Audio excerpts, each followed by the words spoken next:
Hello friends, ಇವತ್ತಿನ ಕ್ಲಾಸಲ್ಲಿ ನಾನು ಛಂದಸ್ಸು ಅನ್ನೋ ಟಾಪಿಕನ್ನು ಹೇಳ್ತಿದ್ದೀನಿ. ಎಕ್ಸಾಮ್ ಪಾಯಿಂಟ್ ಆಫ್ ವ್ಯೂ ಇದರಲ್ಲಿ 100% ಆಗಿ ಕ್ವಶನ್ ಬರುತ್ತೆ ಅಂತ ಹೇಳೋಕ್ಕೆ ಆಗಲ್ಲ. ಬಟ್ ಪೇಪರ್ 1ಅಲ್ಲಿ ಈ ಚಾಪ್ಟರಿಂದ ಕ್ವಶನ್ಸು ಬರಬಹುದು. ಮೀನ್ಸ್ ಯಾರು 1 to 6 ಓದ್ತಿದ್ದೀರಲ್ಲ, ಸೊ ಅಲ್ಲಿ ಕ್ವಶನ್ಸು ಇಲ್ಲಿಂದ ಅರೈಸ್ ಆಗ್ಬೋದು.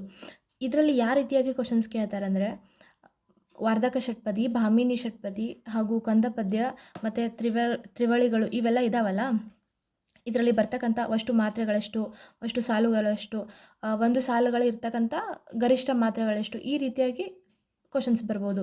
ಸೊ ಅಂದರೆ ಲಘು ಗುರು ಯಾವ ರೀತಿ ಹಾಕ್ತೀವಿ ಅಂದರೆ, ಮಾತೃಕೆಗಳು ಈ ರೀತಿ ಎಲ್ಲ ಕ್ವಶನ್ಸ್ ಕೇಳಲ್ಲ.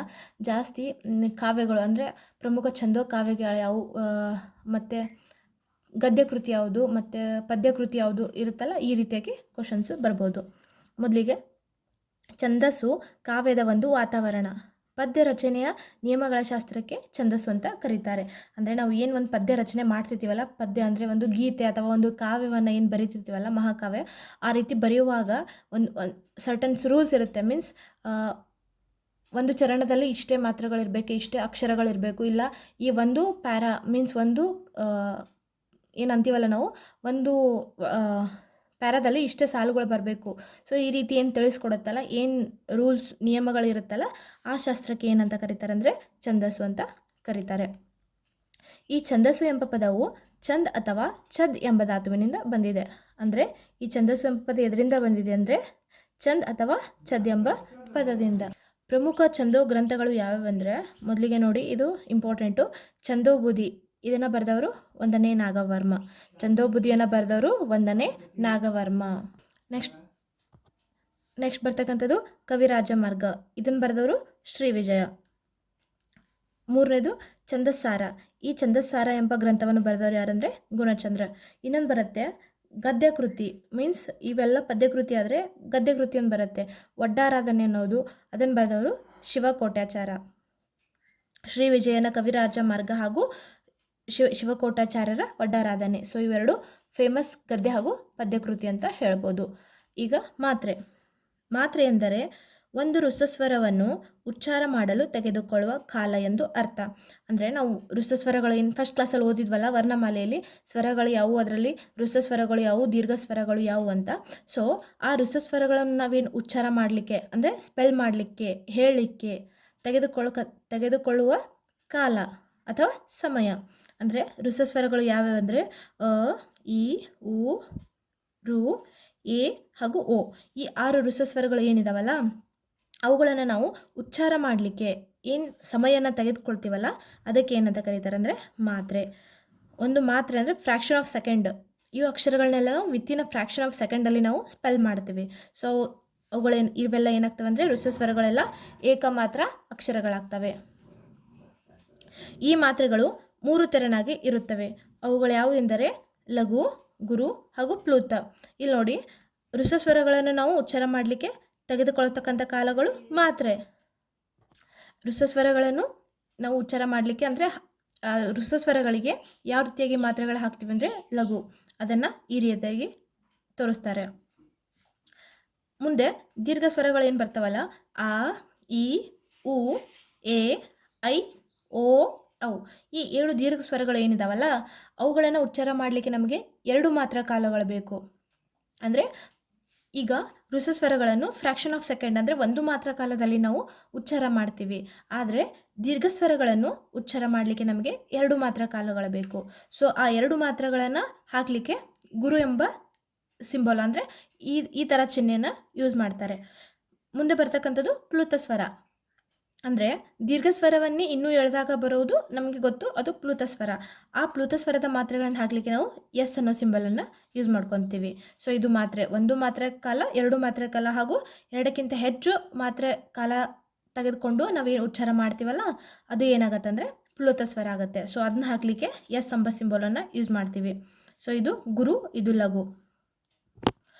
ಇಲ್ಲಿ ನೋಡಿ, ನಾವು ಈಗ ಪದ್ಯದಲ್ಲಿ ಸಾಲುಗಳಿಗೆ ಮಾತ್ರೆಗಳನ್ನು ಹಾಕ್ತಿರ್ತೀವಲ್ಲ, ಅಂದರೆ ಯಾವ ಅಕ್ಷರಕ್ಕೆ ಲಘು ಬರುತ್ತೆ, ಯಾವ ಅಕ್ಷರಕ್ಕೆ ಗುರು ಬರುತ್ತೆ ಅಂತ ನಮಗೆ ಗೊತ್ತಾಗಲ್ಲ. ಮೀನ್ಸ್ ಅಲ್ಲಿ ಕೆಲವು ಸಂದರ್ಭಗಳಿದೆ, ಅಂದರೆ ಯಾವ ಸಿಚುವೇಶನ್ ಬಂದರೆ ನಾವು ಯಾವ ರೀತಿ ಲಘು ಹಾಕಬೇಕು, ಎಲ್ಲಿ ಗುರು ಹಾಕಬೇಕು ಅಂತ. ಸೊ ಮೊದಲಿಗೆ ಲಘು ಬರುವ ಸಂದರ್ಭಗಳು ಎಲ್ಲ ಋತುಸ್ವರಗಳು ಲಘುಗಳಾಗಿರುತ್ತವೆ. ನಾವು ಹಿಂದ್ಗಡೆನೆ ಓದಿದ್ವಿ. ಎಲ್ಲ ಋತುಸ್ವರಗಳು ಏನಾಗಿರುತ್ತೆ ಅಂದರೆ ಒಂದು ಮಾತ್ರ ಕಾಲದಿಂದ ಉಚ್ಚರಿಸಲ್ಪಡೋದ್ರಿಂದ ಎಲ್ಲ ಅವುಗಳು ಏನಾಗುತ್ತೆ ಅಂದರೆ ಲಘು ಅಕ್ಷರಗಳಾಗತ್ತೆ. ಆದರೆ ಒಂದು ಕಂಡೀಷನ್ನು ಎಲ್ಲಿ ಅಂದರೆ ಒತ್ತಕ್ಷರದ ಹಿಂದಿನ ಋತುಸ್ವರವನ್ನು ಬಿಟ್ಟು. ಅಂದರೆ ಈಗ ನಮ್ಮ ಪದದಲ್ಲಿ ಏನಾದರೂ ಒಂದು ಒತ್ತಕ್ಷರ ಇದ್ದರೆ ಅದ್ರ ಹಿಂದ್ಗಡೆ ಅಕ್ಷರ ಋತುಸ್ವರ ಇದ್ದರೂ ಕೂಡ ನಾವು ಅಲ್ಲಿ ಲಘು ಹಾಕಕ್ಕೆ ಬರೋದಿಲ್ಲ. ಮೀನ್ಸ್ ಅಲ್ಲಿ ನಾವು ಗುರು ಮಾತ್ರೆನ ಹಾಕಬೇಕಾಗತ್ತೆ. ಗೊತ್ತಾಯ್ತಲ್ಲ? ಅಂದರೆ ಒತ್ತಕ್ಷರದ ಹಿಂದಿನ ಅಕ್ಷರ ಹೊರತುಪಡಿಸಿ ಎಲ್ಲ ಋತುಸ್ವರಗಳು ಏನಿರುತ್ತಲ್ಲ ಅವುಗಳೆಲ್ಲ ಏನಾಗುತ್ತೆ ಅಂದರೆ ಲಘುಗಳಾಗತ್ತೆ. ಈಗ ನೋಡಿ, ಗದಗ ಇವೆಲ್ಲವೂ ಋತುಸ್ವರಗಳು. ಸೊ ಇವೆಲ್ಲವೂ ಏನಾಗುತ್ತೆ ಲಘುಗಳಾಗತ್ತೆ. ನೆಕ್ಸ್ಟ್ ಬರ್ತಕ್ಕಂಥದ್ದು ಮೈಸೂರು. ಇದು ಒತ್ತಕ್ಷರ ಇರೋದ್ರಿಂದ ಇದು ಏನಾಗುತ್ತೆ ಗುರು ಆಗುತ್ತೆ.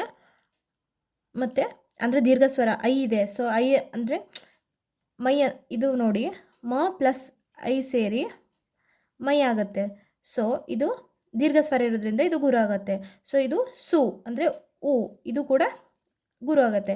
ಇದು ರು, ಉ, ಇದು ಋತುಸ್ವರ ಆಗಿರೋದ್ರಿಂದ ಇದು ಲಘು ಆಗುತ್ತೆ.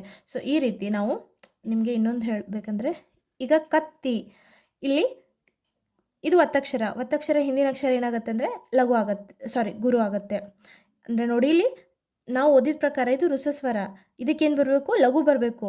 ಆದರೆ ಒತ್ತಕ್ಷರದ ಹಿಂದಿನ ಅಕ್ಷರ ಲಘು ಆಗಿರಲಿ ಅಥವಾ ಮೀನ್ಸ್ ಋತುಸ್ವರ ಆಗಿರಲಿ ಅಥವಾ ದೀರ್ಘಸ್ವರ ಆಗಿರಲಿ, ಅದು ಏನಾಗುತ್ತೆ ಅಂದರೆ ಗುರು ಆಗುತ್ತೆ.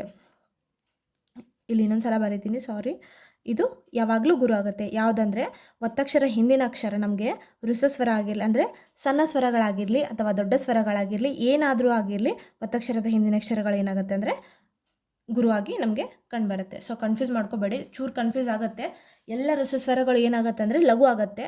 ಆದರೆ ನಮ್ಮ ಪದದಲ್ಲಿ ಏನಾದರೂ ಒತ್ತಕ್ಷರ ಇದ್ದರೆ ಮೀನ್ಸ್ ಸಂಯುಕ್ತಾಕ್ಷರ ಇದ್ದರೆ ಅದರ ಹಿಂದಿನ ಅಕ್ಷರ ನಮಗೆ ಲಘು ಆಗಿರಲಿ ಅಥವಾ ಗುರು ಆಗಿರಲಿ ಅದನ್ನು ನಾವು ಗುರುವೇ ಹಾಕ್ತೀವಿ. ಅಂದರೆ ಋತುಸ್ವರ ಆಗಿರಲಿ ಅಥವಾ ದೀರ್ಘಸ್ವರ ಆಗಿರಲಿ ಆ ಎರಡಕ್ಕೂ ಏನಾಗ್ತಂದರೆ ಯಾವಾಗಲೂ ಗುರು ಮಾತ್ರ ಬರುತ್ತೆ. ಸೊ ಇಲ್ಲಿ ನೋಡಿ, ಹಾರ್ದಿಕ ಗುರು, ಗುರು ಲಘು. ಸುದರ್ಶನ ಲಘು, ಗುರು, ಗುರು ಲಘು. ಇಲ್ಲಿ ನೋಡಿ, ಇದು ಕೂಡ ಒತ್ತಕ್ಷರ. ಸೊ ಅದ್ರ ಹಿಂದಿನ ಅಕ್ಷರ ಏನಾಗುತ್ತೆ ಗುರು ಆಗುತ್ತೆ. ಈ ರೀತಿ. ನೆಕ್ಸ್ಟ್ ಬರ್ತಕ್ಕಂಥದ್ದು ಗುರು ಬರುವ ಸಂದರ್ಭಗಳು. ನಮ್ಗೆ ಗೊತ್ತು, ಎಲ್ಲ ದೀರ್ಘ ಸ್ವರಗಳು ಗುರು ಆಗಿರುತ್ತೆ, ಎಲ್ಲ ಋತುಸ್ವರಗಳು ಏನಾಗಿರುತ್ತೆ ಲಘು ಆಗಿರುತ್ತೆ. ಸೊ ಎಲ್ಲ ದೀರ್ಘ ಸ್ವರಗಳು ಏನಾಗುತ್ತೆ ಗುರು ಆಗುತ್ತೆ. ಸೊ ಎಕ್ಸೆಪ್ಟು ಒನ್ ಕೇಸ್, ಅಂದರೆ ಒತ್ತಕ್ಷರದ ಹಿಂದಿನ ಅಕ್ಷರ ಏನಾದರೂ ನಾವು ಸಣ್ಣ ಅಕ್ಷರ ಇದ್ದರು ಅಂದರೆ ಋತುಸ್ವರ ಇದ್ದರೂ ಕೂಡ ನಾವು ಅದಕ್ಕೆ ಗುರು ಹಾಕ್ತೀವಿ. ಅದು ಬಿಟ್ಟು ಎಲ್ಲ ಋತುಸ್ವರಗಳು ಲಘುಗಳು. ಇಲ್ಲಿ ನೋಡಿ, ಅದೇ ಸಿಮಿಲರು, ಎಲ್ಲ ದೀರ್ಘ ಸ್ವರಗಳು ಏನಾಗಿ ಕಂಡುಬರುತ್ತೆ ಅಂದರೆ ಗುರುವಾಗಿ ಕಂಡುಬರುತ್ತೆ. ಸೊ ಇಲ್ಲಿ ನೋಡಿ, ಒತ್ತಕ್ಷರದ ಹಿಂದಿನ ಅಕ್ಷರ ಲಘು ಅಂದರೆ ಋತುಸ್ವರ ಅಥವಾ ದೀರ್ಘಸ್ವರ ಆಗಿದ್ದರೂ ಅದು ಏನಾಗುತ್ತೆ ಅಂದರೆ ಗುರು ಆಗುತ್ತೆ. ಅಂದರೆ ಒತ್ತಕ್ಷರ ಹಿಂದಿ ಯಾವ ಅಕ್ಷರನೂ ಇದ್ರಿ ಇಲ್ಲಿ, ಅದು ಸಣ್ಣ ಸ್ವರ, ದೊಡ್ಡ ಸ್ವರ, ಋತುಸ್ವರ, ದೀರ್ಘಸ್ವರ ಯಾವುದಾದ್ರೂ ಆಗಿರಲಿ ಅದು ಏನಾಗಿ ಕಂಡುಬರುತ್ತೆ ಅಂದರೆ ನಮಗೆ ಗುರುವಾಗಿ ಕಂಡುಬರುತ್ತೆ. ಸೊ ನೋಡಿ, ಸೊನ್ನೆಯಿಂದ ಅಂದರೆ ಇದು ಅನುಸ್ವಾರ ಹಾಗೂ ವಿಸರ್ಗದಿಂದ ಕೂಡಿದ ಅಕ್ಷರಗಳು ಯಾವಾಗಲೂ ಏನಾಗಿರುತ್ತೆ ಗುರು ಆಗಿರುತ್ತೆ. ಸೊ ನೋಡಿ, ಇಲ್ಲಿ ದುಃಖ, ಇದು ಏನಾಗುತ್ತೆ ಗುರು ಆಗುತ್ತೆ. ಇಲ್ಲಿ ನೋಡಿ, ಸಂಸಾರ. ಸೊ ಇದು ಅಂದರೆ ಇದು ಅನುಸ್ವಾರದಿಂದಿದೆ. ಸೊ ಇದು ಗುರು ಆಗುತ್ತೆ, ಇದು ಗುರು ಆಗುತ್ತೆ, ಇದು ಲಘು ಆಗುತ್ತೆ. ಸೊ ಈ ರೀತಿ ಅನುಸ್ವಾರ ಹಾಗೂ ವಿಸರ್ಗದಿಂದ ಏನು ಕೂಡಿರ್ತಾವಲ್ಲ ಆ ಅಕ್ಷರಗಳೇನಾಗುತ್ತೆ ಅಂದರೆ ಗುರು ಆಗಿ, ಅಂದರೆ ನಾವು ಆ ಅಕ್ಷರಗಳಿಗೆ ಗುರು ಮಾತ್ರೆಯನ್ನು ಹಾಕ್ತೀವಿ. ವ್ಯಂಜನದ ಹಿಂದಿನ ಅಕ್ಷರ ಲಘು ಆಗಿರಲಿ ಅಥವಾ ಗುರು ಆಗಿರಲಿ, ಅವು ಎರಡು ಸೇರಿ ಗುರು ಆಗುತ್ತೆ. ಸೊ ಈ ಪಾಯಿಂಟು ಇಂಪಾರ್ಟೆಂಟು.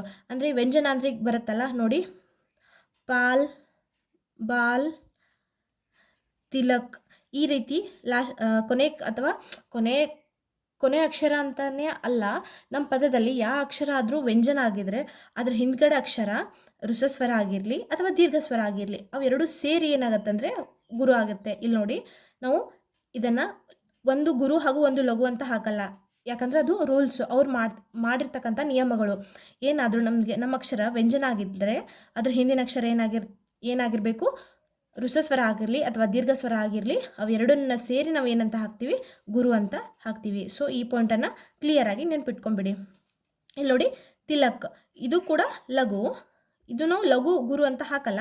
ಸೊ ಇದು ವ್ಯಂಜನ ಆಗಿರೋದ್ರಿಂದ ಅದರ ಹಿಂದಿನ ಅಕ್ಷರ ಇಲ್ಲಿ ಋಸಸ್ವರ ಇದೆ. ಸೊ ಅವು ಎರಡು ಸೇರಿ ಗುರು ಆಗುತ್ತೆ, ದೀರ್ಘ ಸ್ವರ ಇದ್ದಾಗ ಕೂಡ ಗುರು ಆಗುತ್ತೆ.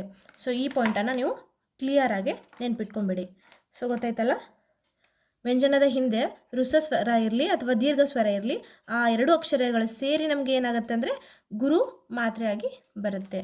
ಕೊನೆಗೆ ಬರ್ತಕ್ಕಂಥದ್ದು ಪ್ಲೂತ. ಅಂದರೆ ನಾವು ದೀರ್ಘ ಸ್ವರಗಳನ್ನೇ ಇನ್ನೂ ಎಳೆದು ಉಚ್ಚಾರ ಮಾಡ್ತೀವಲ್ಲ, ಆಗ ಬರ್ತಕ್ಕಂಥ ಸ್ವರಗಳು ಏನು ಹಾಕೊಂಡು ಬರ್ತಾವಂದರೆ ಪ್ಲೂತ ಸ್ವರಗಳು. ಅವು ಯಾವಂದರೆ ನಾನು ಆಗಲೇ ಹೇಳಿದ್ದೆ, ಫಸ್ಟ್ ಕ್ಲಾಸಲ್ಲಿ ಇದನ್ನು ನಾನು ನೀಟಾಗಿ ಡಿಸ್ಕಸ್ ಮಾಡಿದ್ದೇನೆ. ಸೊ ಇದನ್ನು ಪ್ಲೇಲಿಸ್ಟಲ್ಲಿ ಹಾಕಿದ್ದೇನೆ, ಆ ವಿಡಿಯೋನ ನೀವು ಬೇಕಿದ್ರೆ ನೋಡಿಕೊಂಡು ಈ ಕ್ಲಾಸನ್ನು ಕೇಳಿ. ಅನ್ನ, ಬಾ, ಬಾ. ಸೊ ಈ ರೀತಿ ಮುಂದೆ ಏನು ಅಕ್ಷರಗಳನ್ನು ನಾವು ದೀರ್ಘ ಸ್ವರಗಳನ್ನು ಇನ್ನೂ ಎಳೆದು ಕರಿತೀವಲ್ಲ, ಆವಾಗ ನಮಗೆ ಪ್ಲುತ ಸ್ವರಗಳು ಸಿಗ್ತವೆ. ಇವಕ್ಕೆ ಯಾವ ರೀತಿ ಮಾತ್ರೆಗಳನ್ನು ಹಾಕ್ತೀವಿ ಅಂದರೆ ಇಲ್ಲಿ ನೋಡಿ, ವೀಣಾ, ವೀಣಾ. ಸೊ ಇದು ಪ್ಲುತ ಸ್ವರ, ಇದು ಗುರು ಆಗುತ್ತೆ, ಇದು ಗುರು ಆಗುತ್ತೆ. ನೆಕ್ಸ್ಟ್ ಬರ್ತಕ್ಕಂಥದ್ದು ಸಂಗೀತ. ಸಂಗೀತ ಇಲ್ಲಿ ನೋಡಿ ಅನುಸ್ವಾರದಿಂದ ಕೂಡಿದೆ, ಅಂದರೆ ಸೊನ್ನೆಯಿಂದ ಕೂಡಿದೆ. ಸೊ ಹಾಗಾಗಿ ಇದು ಗುರು ಆಗುತ್ತೆ, ದೀರ್ಘ ಸ್ವರ ಗುರು ಆಗುತ್ತೆ, ಇದು ದೀರ್ಘ ಸ್ವರ ಗುರು ಆಗುತ್ತೆ.